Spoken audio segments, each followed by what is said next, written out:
Hi everyone. Based on today's task, I don't know why am I standing here, because it should be Rock or Abel giving the presentation. I was about 15 meters below Rock when we got to Mrisselbrug around the same time, and I couldn't get any altitude from there and landed. But I guess it just happens at every competition. The first part of the presentation will be about how to be a better competition pilot. It will be more focused towards the entry-level competition pilots, but also around the mid-level competition pilots. And the second one will be a bit of interesting one because it will be a mixture of how to be a leader in your professional life and how to get whatever you learned from there into your paragliding practice and vice versa. So let's get on with it. Let's start with the first one, how to be a better competition pilot. Let me tell you a story about the secret. I was walking up on Ratitovec around 5 years ago, and one of the Hungarian pilots asked me, well, this is the first time I'm on Ratitovec, and what should I do? Where should I thermal? How should I turn? Where do I have to go? What do I have to do? And of course we were walking up, and I was like sweating like a pig, and I told him the secret. I told him that if it beeps, turn. And yeah, that's the presentation. So any questions? So what is the moral of the story? I think the moral of the story is and of course I'm just making this up because I just wanna get out of the shitty situation of how I was an asshole with my friend. But basically I think it's really important to know your level, where you stand, and know what you can get and what you can achieve, and what it is that I mean, if there would be Yuri Vidic standing here and telling you all the secrets, what he does at the PwC, some pilots wouldn't understand all of it, because I think it's just a lot of information. I mean, if you start skiing, I mean, of course you won't get all the nice techniques of a slalom skier.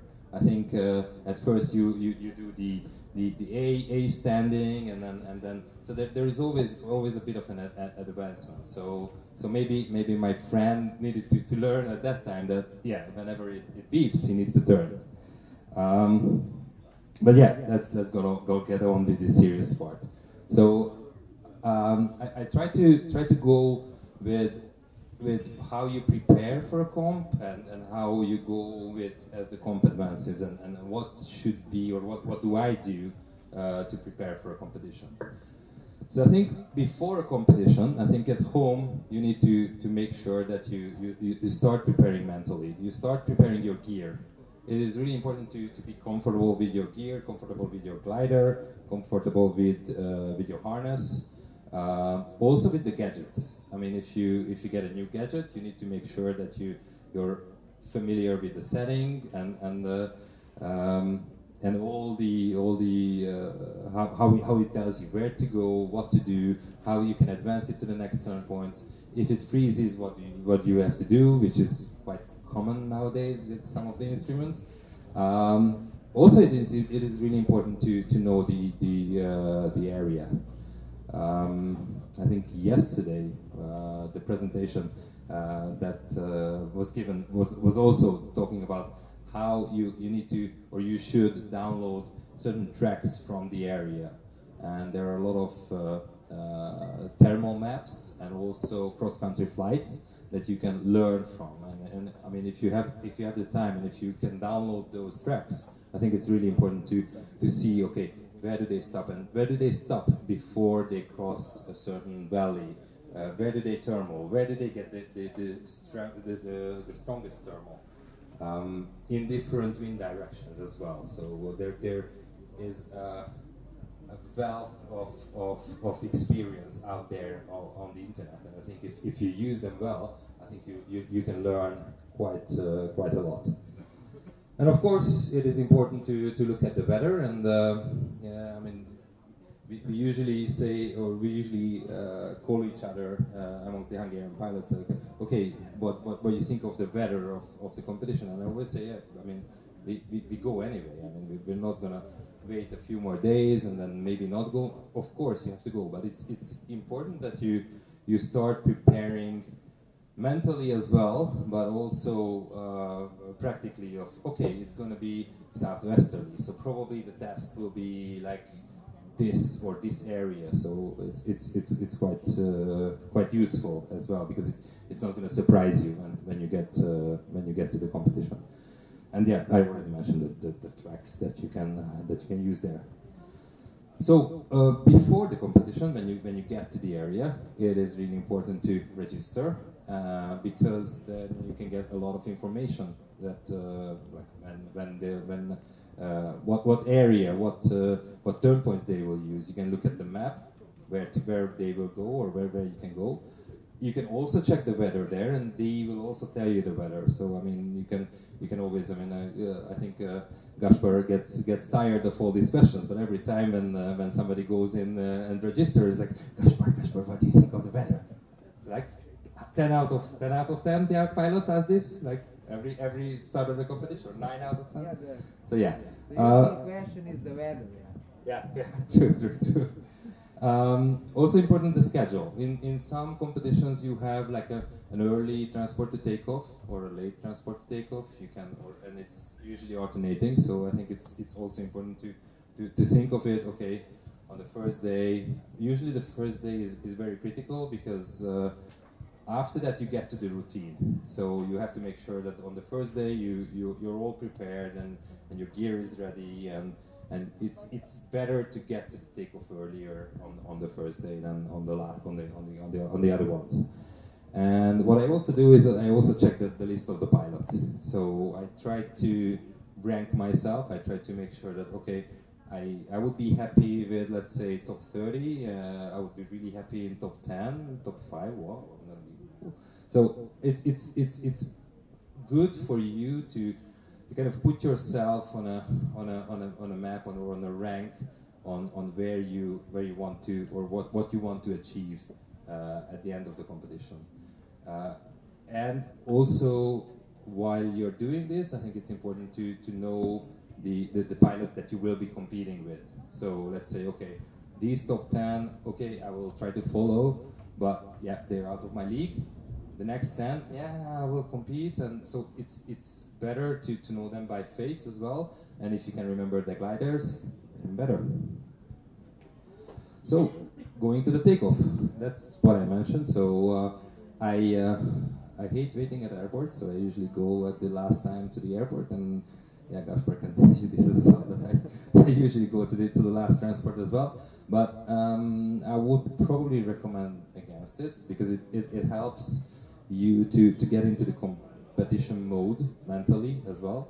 So while you're going to the takeoff, also you can do a bit of a mental setting, like, okay, this is going to be the task, or this is the weather situation, and I'm expecting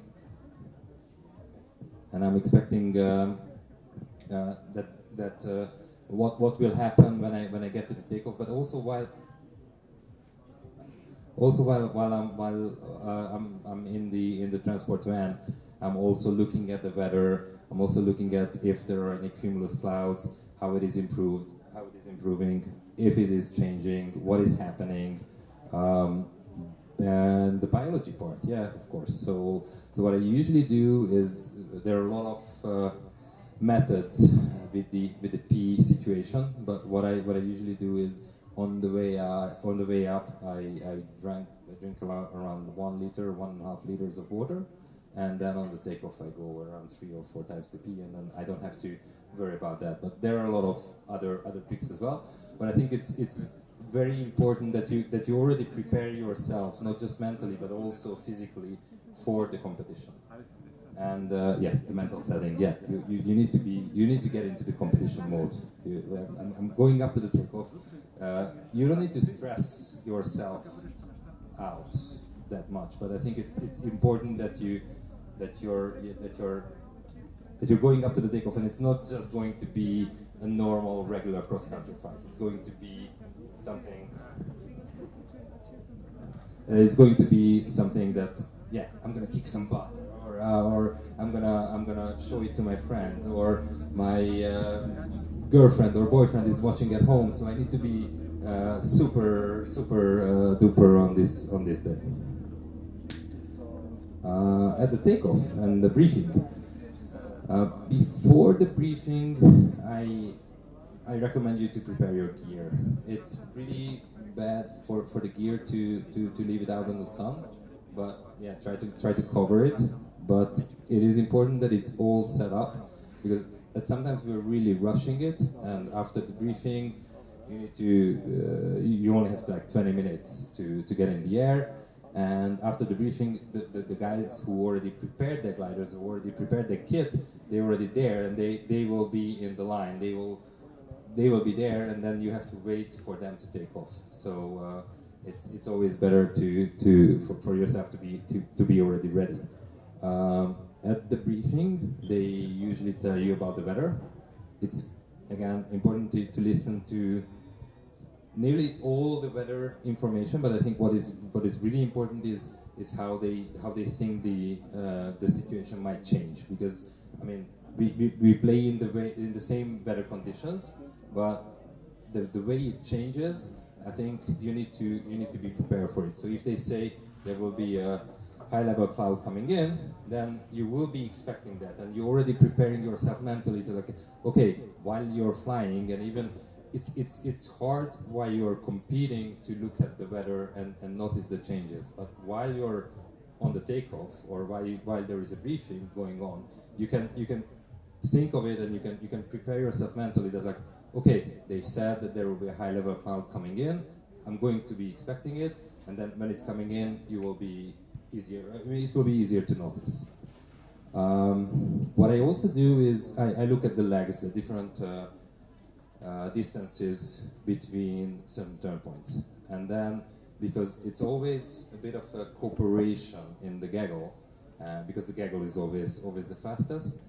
I usually prepare myself for the hardcore race towards the end of the task, and it's like usually 10-15 kilometers. So I look at like, okay, is it going to be the last turn point, or the one before the last turn point where I really need to be the highest one, or just above the gaggle. So it's good that you kind of like make a distinction between two parts of the race. One is where it's more cooperative, and you can let others a bit in front of you as long as you're higher than them. But the second part, I mean, it's not always half and half, or usually it's not half and half, because it's like the 60 kilometers race is like 45 and 15. But you need to make sure that, okay, for example, I think today's task was, I can still remember that from not Krasny Bridge, what was the below Fogel? Yeah. Zabriskie Krug.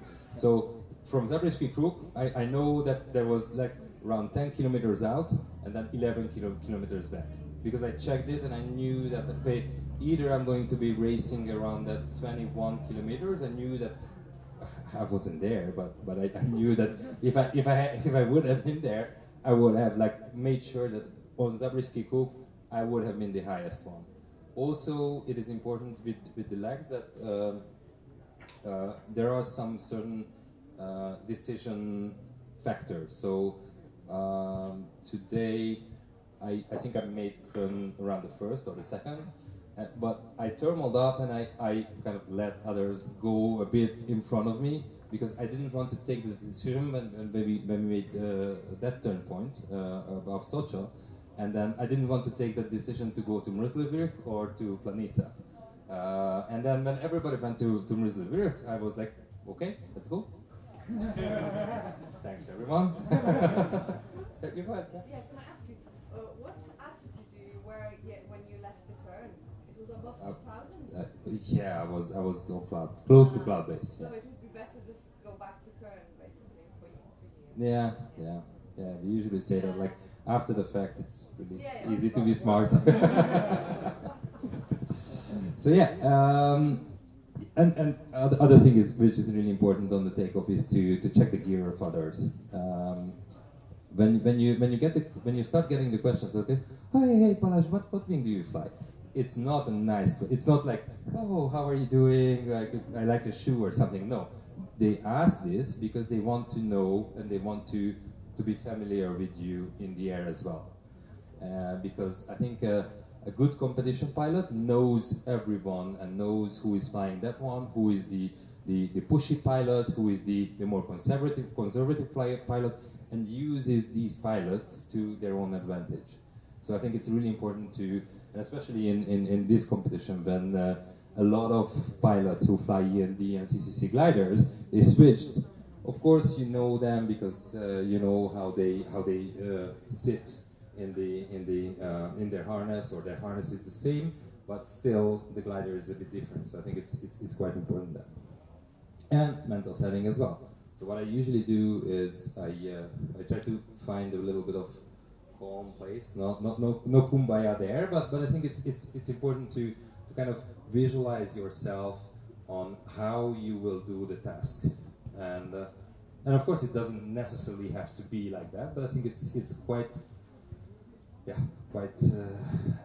good and beneficial for yourself to kind of visualize. Okay, I'm gonna today's task. I'm gonna thermal up. I'm gonna take the turn point. Take the start cylinder. Then I'm going to go to Mrislebrug. Depending on the altitude, I might go across straight to Kroon, or go to the second tit of Mrislebrug, and then thermal up from there. Go around the Kroon basin, thermal up, cross the valley, and just it's I think paragliding is quite well, everybody knows it's a great thing, but I think it depends a lot on what is your mental setting, and that's why I leave that point in there a lot of times, because once you imagine yourself doing it, it helps a lot as well. So, and it's the same thing as the motto of never give up. I mean, if you give up at like 200 meters above ground and like, oh, okay, I'm gonna land, then most likely you will land. If you're still working on yourself, as like, oh, I'm gonna climb from there, then you have much better chances of climbing up, but also of completing a task. I did that, but I didn't. Taking off. I think for beginner or medium level competition pilots, I think it's really important to take off as early as possible. Once you can remain at the same altitude or climb up, once you see pilots climbing up, go, because you learn more, you get more comfortable, you kind of leave the takeoff stress behind you a little. So yeah, timing is quite important. You need to look at the cycles.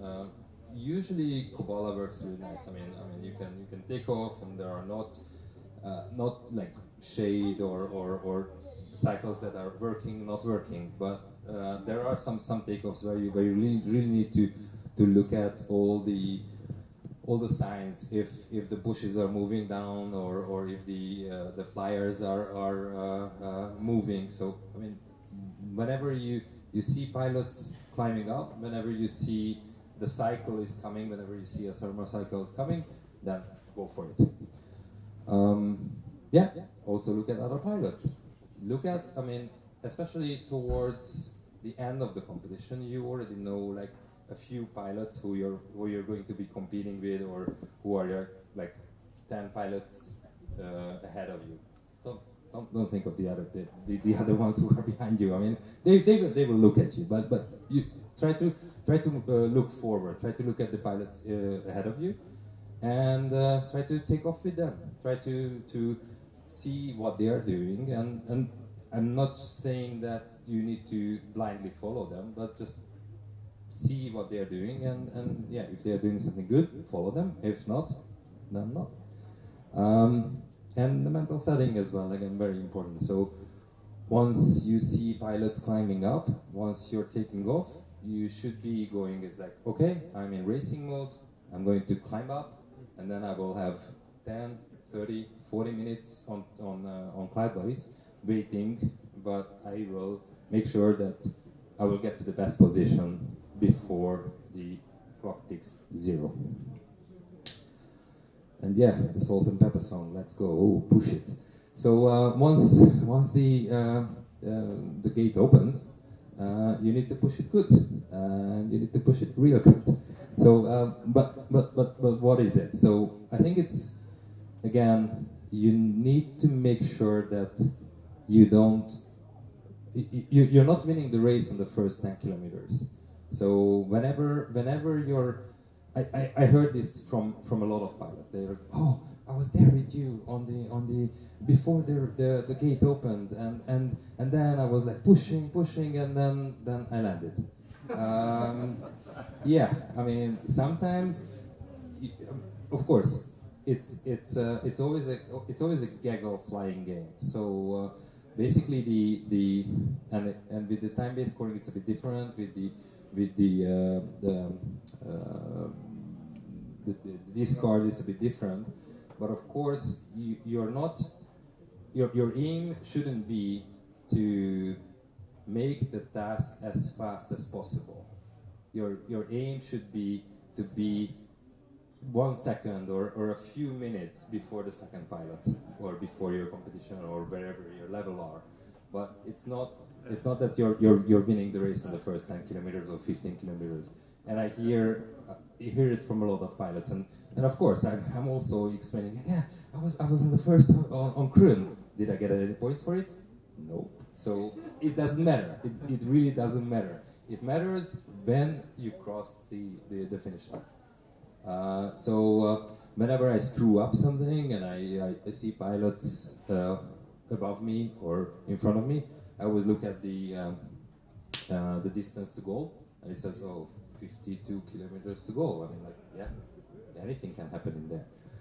So it's quite important to push the speed bar, because yeah, we're racing, but you don't need to be in the front of the whole gaggle. So whenever we leave a thermal together, just try to match your speed with the gaggle, because it doesn't, I mean, it is not good for you. I mean, if you're going to be in the front, but of course if you push it too hard, then you're going to be lower than others, and you don't have a rear view mirror. You're not going to be able to see if they find the thermal. It's much better to be a bit higher, be a bit backwards, or be a bit back from the others, and then you can even, while gliding, you can even glide a little bit to the left if you see a little bit of lift there, or less sink there. So just adjust your glide there.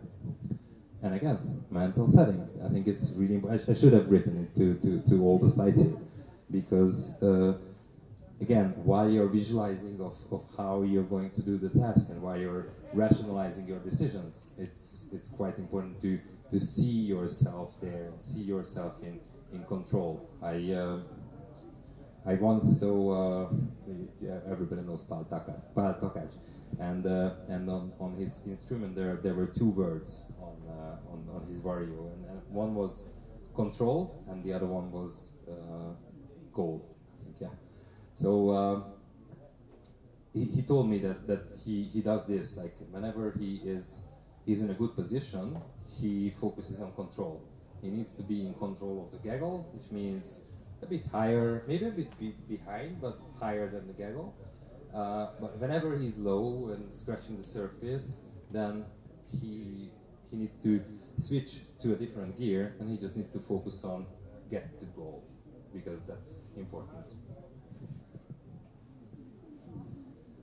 Gaggle flying. So I usually say this to beginner competition pilots, to like try to go with the first gaggle, but don't push it too hard. So I mean, if you're 100 meters below, 200 meters below, don't leave with them, because especially if they have better gliders, you're gonna be on the ground in no time. Just try to go with the first gaggle, but around the same altitude. They will leave you, and then don't push. Go with the second gaggle, if they're even better than you, then try to be as long with them as you can. But then you will fall back to the third gaggle, and maybe even with the fourth gaggle. But as you gain more experience and as you go to more competitions, and I think I've seen the presentations before, and I think the common theme was that the best practice for a competition is a competition. So whenever you go to more competitions, your skills will skyrocket. So that's another secret that I'm sharing with you. And but also I think what kind of helps you if you try to think of when would you leave, and try not to leave when you would leave, but think of that moment when you're in a gaggle, like I would leave now, but no, I'm going to stay because the gaggle is always stronger. Think of it as the cycle races, as in Tour de France. It's always the gaggle who is winning these issues, but the critical thinking and your decision making, it's also important for yourself and for your learning. Ego, I think it's a tricky subject here. So I see the first point: don't leave because you're out thermaled. I do it as well, and I see it on others as well. It's just something that you really need to work against. Sometimes, yeah, me involved. If somebody out thermals me, I just leave because like, yeah, you didn't out thermal me. I just wanted to leave. I mean, I don't care. Don't do it. I mean, it's just. I mean, even and the other thing I might not written here, but I think the other thing is that you're being a bit too connected to your own thermal. Never do that, because if you're too connected to your own thermal and you see others thermaling, and then you're just like, no, it's my thermal, it's going to be better. No, don't do that. I mean, if it's better, and even if it's especially if it's along the course, go for it. I mean, you don't need to be monogamous in thermal side. Don't be too aggressive. Yeah, of course. I mean, we're pilots, we're friends, and at the end we want to leave the competition as many pilots as who start the competition, and we want to be friends. So don't be too aggressive, but also don't be too shy. I see a lot of pilots who are when we are turning, and there are a lot of people turning, and they do another turn, a much wider turn around, and they're usually getting out thermal. So don't be too shy. Try to be a bit aggressive, but don't be too aggressive, if you know what I mean. I mean, just feel free to ask questions, but yeah, I think it's you know that a thermal's core and where does it lie, and of course if there are 10 pilots at the same level, at the same altitude, then you're not going to be able to get the core. But if everybody is doing like really wide turns, then the whole gaggle is just screwed. I mean, it's much easier to, let's say, do a little bit tighter turns. Use everyone. I mean, of course, I usually say to whenever somebody asks me, okay, what is going on in paragliding competitions, or how can you compare it to something else? And I usually say that it's like a three-dimensional chess game, but with 150 pilots, and the weather is usually shaking the whole chessboard. And I think it's these 150 other chess pilots or chess gamers give you a really good visual setting of how the weather is there, how the weather is below me, how the weather is above me. I usually turn and move my head around all the time. I mean, even if I'm at a nice thermal, I always look for something better. I always look for okay, how can I advance my position even from this one? And if you look at other pilots, it's also like a memory game. It's like I do a turn, red glider, okay, we're at the same level, doing a turn. Oh, he's a bit higher. Let's go there in no time. And when to leave. I already mentioned that at the previous slide that you need to leave with the others, and you need to make sure that you leave at the right time. Um, don't leave too early, but if everybody else is leaving and they're not too much higher than you, then leave with them. I mean, 50 meters doesn't count. Yeah, not today with rock, but. When you thermal close to the turn point,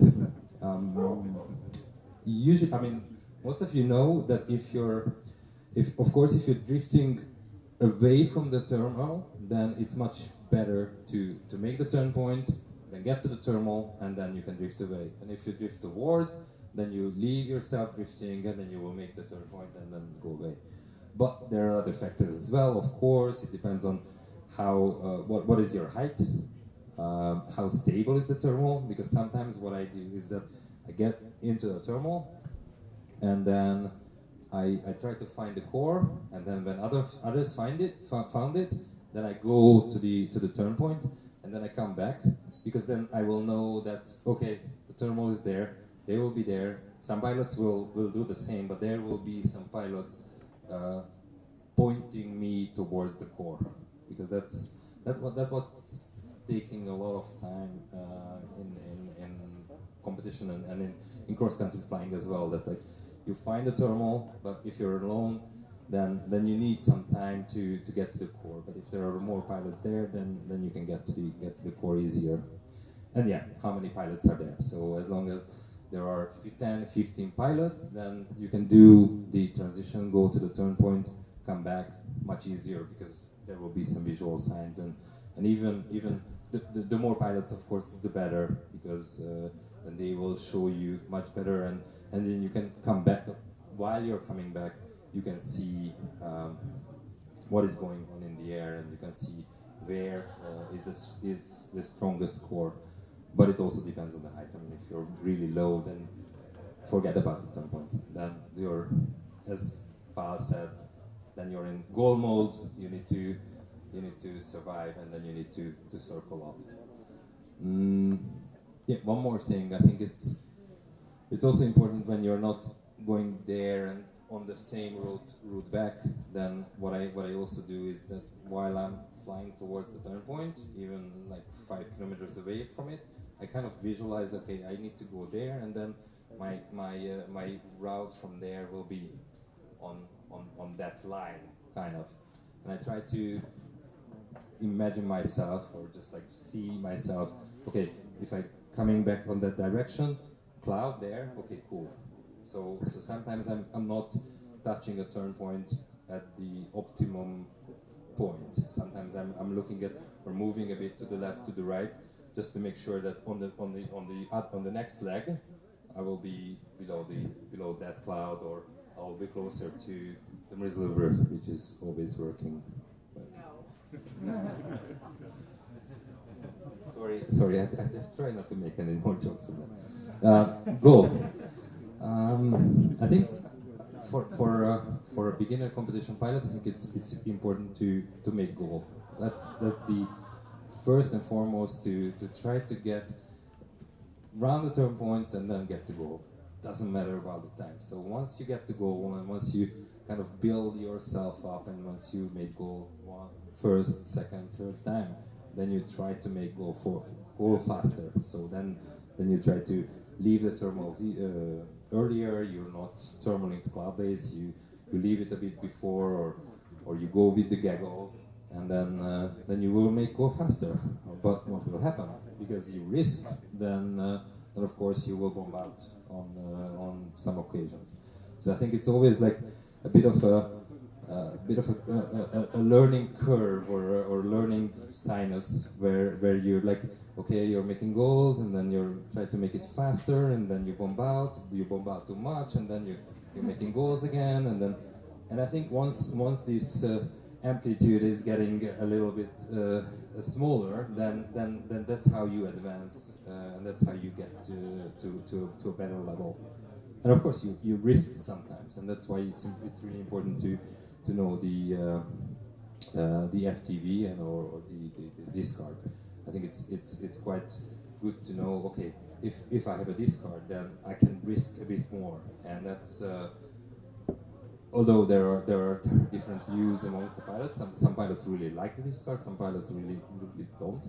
But what is I think for a beginner or an intermediate comp pilot, it's good that they have the discard, because then they can risk a bit more, not risk as in safety risk, but risk as in task taking risk. And the debrief. So once your competition is over, or even once your task is over, I think it's good that you have like a bit of a mental thinking of or a mental conversation with yourself. Yeah, I'm not crazy, but so but it's important that you ask yourself, okay, how do I feel? Do I feel good? Did I do right? I mean, we were on Kobala landing today, and shit, I'm talking about today's situation again. But we were discussing again, like, if tomorrow's task is going to be the same as today's one, even with the knowledge of today, we would do the same thing. I mean, yeah, reasonably always works. But I think it's important that you try to take those experiences and try to take the learnings with yourself, but not just learning, but also a feeling. Like, how do I feel? Do I feel good? Do I feel that I put in as much as I could in today's task? Yeah. What happened? What was that? What did I do? What did I do good? What did I do bad? What were the points or the decision-making points towards during today's task that I could have done something differently, or with the knowledge I might have chosen a different route. What did I learn? How does this relate to myself as a competition pilot? How does it make me a better competition pilot, or a worse competition pilot, or how do I mean, obviously everybody tries to rank himself or herself in a competition, but how do you feel about getting maybe 20 places ahead of where you imagined yourself, or 20 places behind where you placed yourself? What if? All the what ifs. I mean, how many what ifs I've learned in goals and also in bombs out. I think it's important to think of, oh, what if I have done this? What if I have done that? But you always have to match it with reality. I mean, yeah. I mean, we all have these what ifs, but it's yeah. There is a certain limit of that. And what next? And especially that's after a competition. I mean, how do I take all the experience that I gathered from this comp to the next comp? Because that's what accelerates your learning. Any questions to this part? Oh. Any ideas why we don't have discard on this competition? That's you need to gasp from that yellow t-shirt guy. Good answer. Can I discard this one? Please?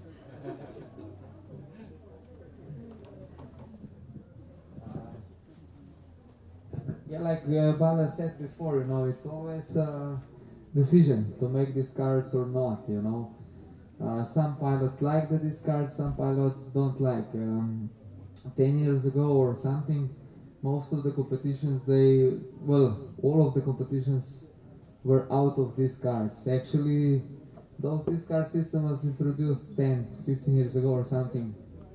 The main idea behind discards was the safety. Like Balazs told before, if there is a discard, you would push more. So I don't think regarding safety that this is a good idea to have discards or not. It's maybe more in favor of the pilots in this way, that you have more chances. But on other hand, if we on which other sport you have such discards, for example, I don't know, skiing or any other sports. sometimes you win, sometimes you lose. It's like this. In order for this, I don't know. It doesn't need to have all the competitions to have a discard. I did some world championships with 10 days of flying without any discards at all. Maybe for that it would be great to have one, but for those, for 2, 3, 4 days, it's maybe not necessary. And no, sometimes you win, sometimes you know. So this is my answer. Yeah, but I'm with you. I would like a discard now. You had a question as well. Yeah, but now I know what's your name. I'm sorry. No. What do you usually fly? Do you fly Enzo usually? No, I used to fly Boom 11 and then Zeno. So that's your typical glide. Yeah. What do you fly now? The Skywalker 6. That's that. Red and oh, don't follow. After today, why do you want to follow me? Just make sure we don't. Oh, okay, yeah, do that. The second part of the presentation is yeah, this is me wearing a clown suit. So yeah, sometimes I have a professional life as well, and I follow some of the great thinkers of how to be a leader in professional life, and I always try to relate to paragliding as well, and I think there are some differences, of course, a lot of differences, but there are some similarities as well, where I can take whatever I learn in paragliding in a professional life and vice versa, and I think it's quite good. And now I will be talking a bit about Samuel Sinek. He's a great thinker. There are a lot of TED talks. Please look it up. One is Start with Why, and the other one is Leadership. And I try to make some comparison of how you do it in a professional life and how you do it in a paragliding competition or in a gaggle. And what he says in Start with Why is that there are a lot of companies who know what they do. They do certain products, they manufacture certain things, and if you work at that company, if you work at Nike, then you know, oh, we make sports shoes. Some organizations know how they do it. Yeah, we take it in the manufacturing, and I don't know, little kids and wherever, so the football, sorry about that. So yeah, they know what, they even sometimes know what makes them special. But there are very few organizations know why they do it. And the comparison here that I'm not going to give you an answer for that, but I think it's very interesting to think of it in a paragliding setting or in a paragliding competition setting. Like, we know what we do. We compete in paragliding. We know how we do it. Yes, TBS. Sometimes with a discard. Yes. Sometimes without a discard. No. But why? Why are we doing it? Why are you doing it? And I think it's very useful for yourself to kind of think about it. Why are you competing? Why are you here? Why are you going to the takeoff and not enjoy the flying, just like looking around? And why do you compete? I have my own answer, but I think it's more important for yourself to realize, like, why do you do it? Because once you realize why you do it, it will help you to realize your goals as well in a competition, and also helps you to achieve those goals. The other part where he talks about leaders, so of course there are a lot of leaders in business and also in paragliding, and previously, let's say 20 years ago, leaders were the psychopath ones who didn't care about their workforce, who were just making sure that the company is making profit. And in paragliding, I don't know, 20 years ago, I don't know what happened there. But the leaders now, of course, we still have the psychopath leaders. Some of them are prime ministers and presidents. Some in some of the countries that you're familiar with. But I think the leaders now are in a good company setting are using trust and cooperation, and it comes from the old ages when we were all living in caves and we were worried about the mammoths, we were worried about the saber-toothed tigers and all the weather situations and everything. So we really needed to rely on each other and cooperate. And I think it's the same goes on now and I'm still talking about the business setting. So if you look at a good leader is the one who can sacrifice the safety of a given path wherever the company goes, and then he says, okay, we used to do this, but let's divert a little. But again, in a paragliding setting, a good leader is the one who can leave the thermal first, who is willing to make that sacrifice. Okay, we are in a thermal, but I'm happy to leave, I'm happy to lead, I'm happy to cooperate. They go first, they take the risk. With the caveat of course that it's sometimes better to stay in the gaggle and let the others go first. So how does it work in a paragliding gaggle? It's very similar, based on trust and cooperation. I mean, we always work together, not the last 15-20 kilometers, but we work together. And usually when I fly in gaggles, I kind of know who am I flying with, or even if I don't know who exactly that person is, I kind of know how they fly and what they do, what kind of decision they make. I know, okay, this guy, they always do the same circle. Whenever he sees me like kind of tightening or enlarging my thermal to that direction and gaining 2 meters above him, he will still stay the same. Yeah, that guy is that guy. But you should be aware of everyone in the thermal. And good leader knows most pilots in the gaggle and works with them. I mean, when Yuri was here on Saturday, he was like, "Hey Balazs, what wing are you flying?" And it wasn't, as I said, it wasn't just a chit chat. He wanted to know that like what wing am I flying, and it's not just me. I think he asked a lot of other pilots as well. So it's a good feature of a good leader. And everyone has the capacity to be a leader in a business setting as well, and in a paragliding setting. And leadership is like a muscle, and paragliding competition is like that as well. So the more you practice, the better you will be, leadership-wise and also paragliding-wise as well.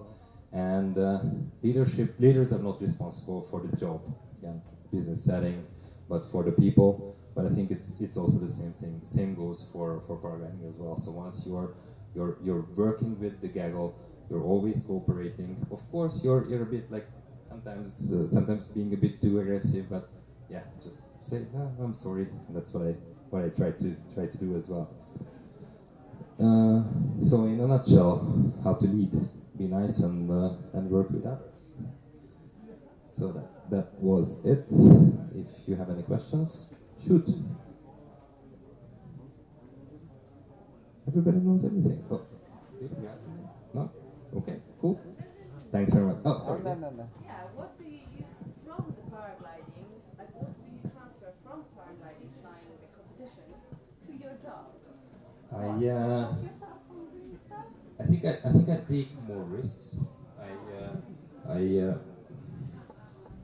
I'm more cooperative in a business setting than I was before, and I take more risks. I think I'm much more into like the try and fail kind of setting, because yeah, let's go do it. Even if it's like 80% ready, let's do it. If I fail, I can always start again or try again. Not like in paragliding, but yeah, I mean, I think I take more No, risks. but also in paragliding, because sometimes you have to go back to the terminal. Yeah, true. Not very often, but yeah.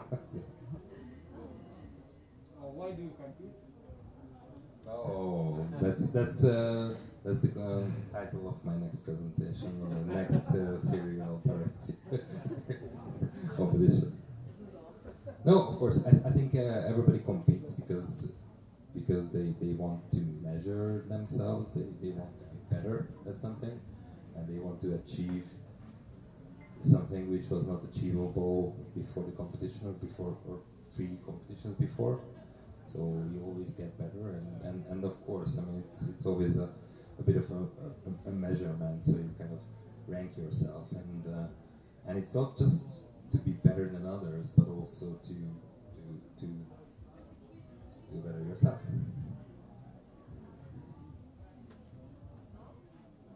Yeah. Can I have other questions?